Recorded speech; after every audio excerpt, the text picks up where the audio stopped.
नमस्ते, लाइव हिंदुस्तान के news video में आपका बहुत स्वागत है। मैं हूं आपके साथ दिव्यांशु ईरान। अमेरिका इजराइल युद्ध में एक बहुत बड़ी खबर सामने आ रही है जिसे अभी आगे बताएंगे, लेकिन उससे पहले इस वीडियो को आप तक पहुंचाने में हमारी मदद की है KR मंगलम यूनिवर्सिटी ने।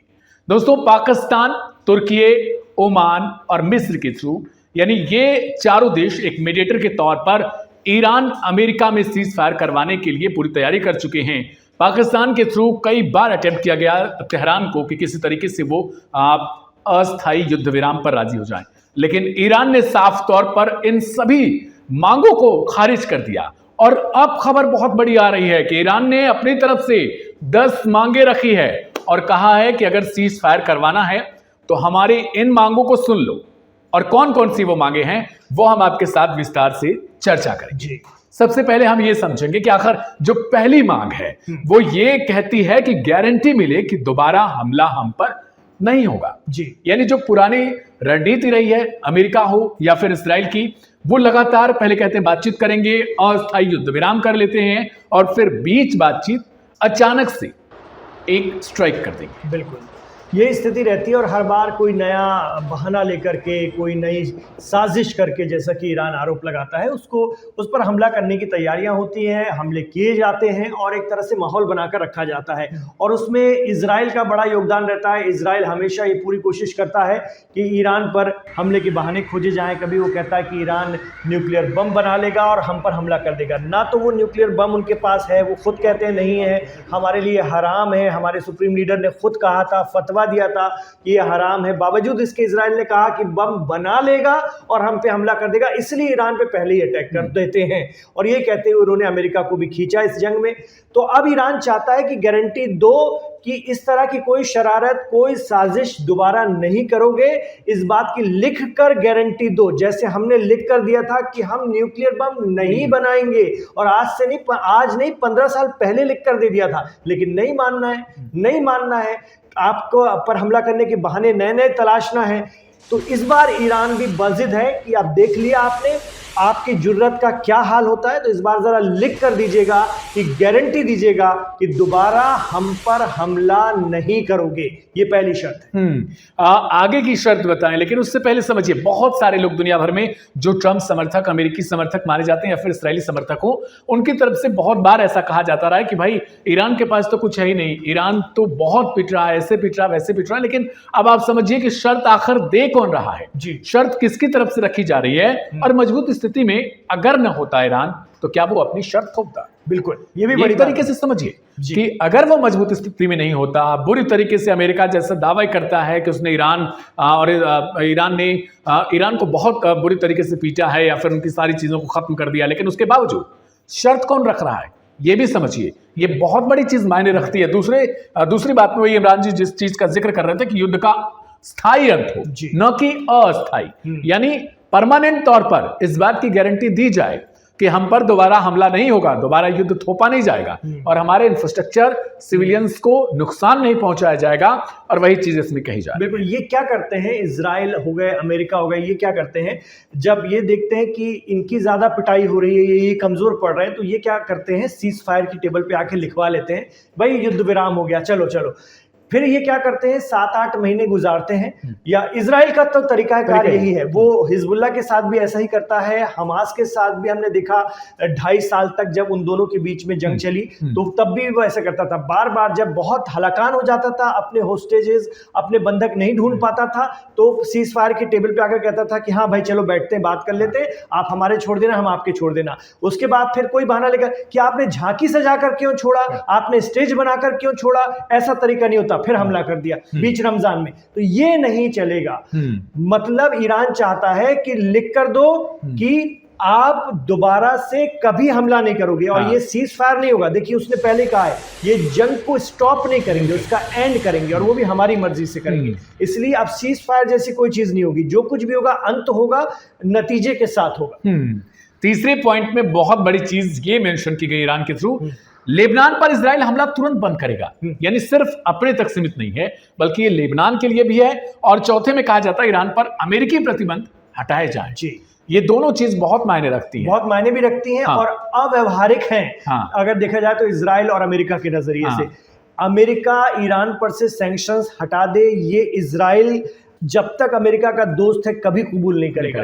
और दूसरी बात है, लेबनान पर तो इजराइल का दिल आया हुआ है, साउथ लेबनान तो वो चाहता है कि कैसे भी करके अपने अंडर में ले ले। वो तो हिजबुल्लाह की वजह से वहां पर वो नहीं कर पाते हैं। ग्राउंड पर भी लड़कर देख लिया, तमाम हथियार चलाकर भी देख लिया। हालत ये होती है कि नॉर्थ इजराइल में हिजबुल्लाह की मिसाइलें गिरती है, रॉकेट गिरते हैं और तबाही मचती है। तो ईरान ये चाहता है कि हमारे साथ साथ लेबनान को भी आप जो है हाथ नहीं लगाएंगे, क्योंकि लेबनान में, खासतौर से साउथ लेबनान में ईरान का भरपूर असर है, और सब जानते हैं हिजबुल्लाह की वजह से।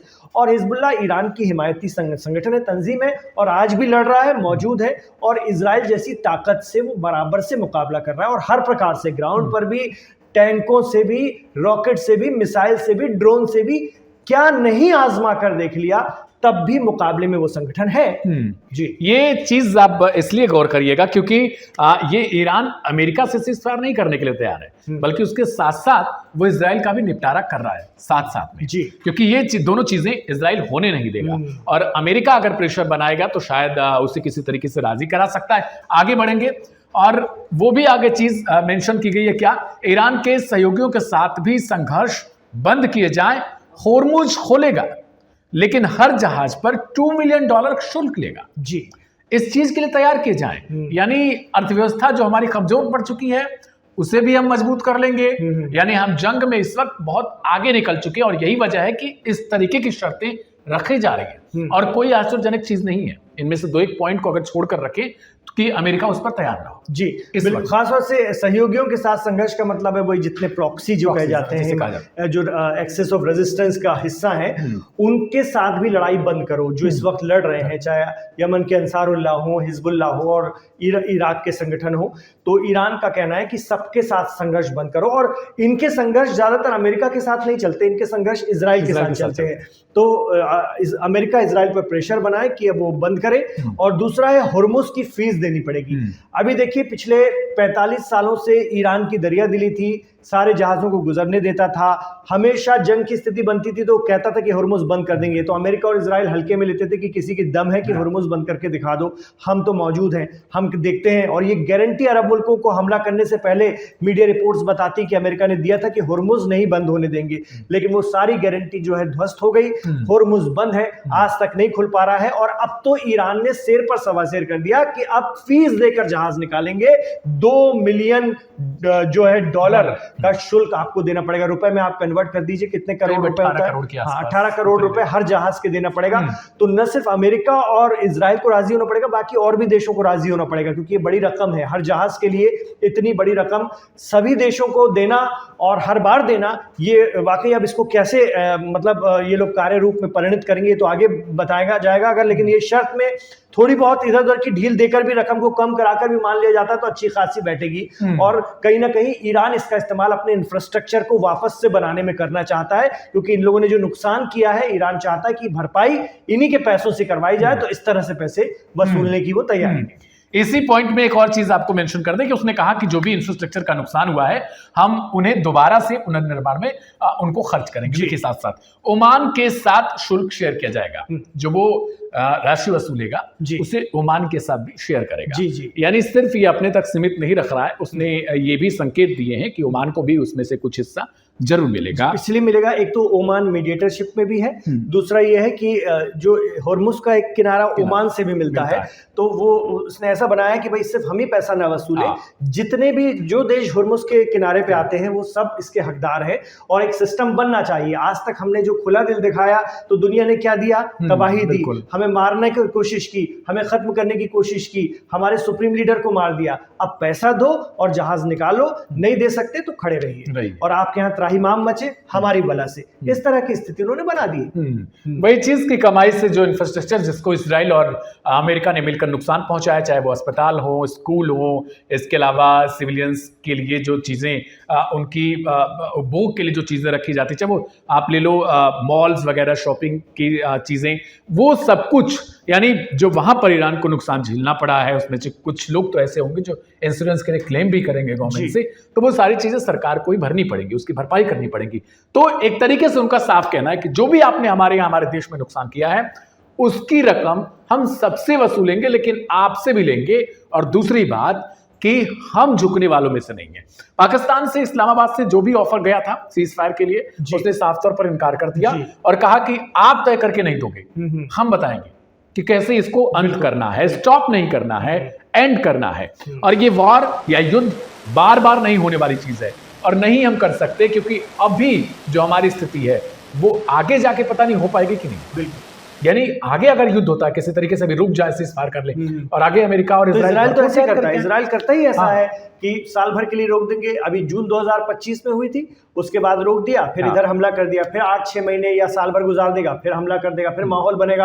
अरे ईरान के पास तो वो चीज है, हमको पसंद नहीं है, वो मना करो चाहे इनकार करो, लिख कर दो, कोई फर्क नहीं पड़ता, वो चीज है, हमें पसंद नहीं है। तो ऐसा थोड़ी होता है। और अमेरिका चूंकि किन वजूहात से इजराइल के साथ बिल्कुल कनेक्ट है, वो अध्ययन का विषय है और इजराइल की हर बात में हाँ में हाँ मिलाते हैं। और प्रेसिडेंट ट्रंप के दौर में तो बहुत दुनिया देख रही कि बहुत ज्यादा हो रहा है ये, और इजराइल के हर कहने पर के अमेरिका जो दौड़ा चला जा रहा है। और आज अमेरिका जो दुर्गत अमेरिका की बनी है, उस पूरे खित्ते में जो भी स्थिति बन गई, फंसा है एक तरह से अमेरिका। और प्रेसिडेंट ट्रंप तरह तरह की बातें करके चीजों को ढांकने की कोशिश कर रहे हैं, वो इजराइल की वजह से हुआ है। तो ये अब इजराइल और अमेरिका दोनों को इस चीज को समझना भी पड़ेगा। फिलहाल आज ट्रंप की एक डेडलाइन है, मंगलवार की रात तक क्या कुछ करने वाले हैं वो, और वो करे ना करें, लेकिन ईरान ने कुवैत से लेकर सऊदी अरब तक हर जगह एक तबाही का मंजर दिखा दिया। वो ट्रेलर दिखा दिया है कि आपकी डेडलाइन खत्म हो या ना हो, लेकिन हमारी तरफ से डेडलाइन जारी है और हम लगातार सबको बोल रहे हैं कि अमेरिकियों को निकाल के हटा दो,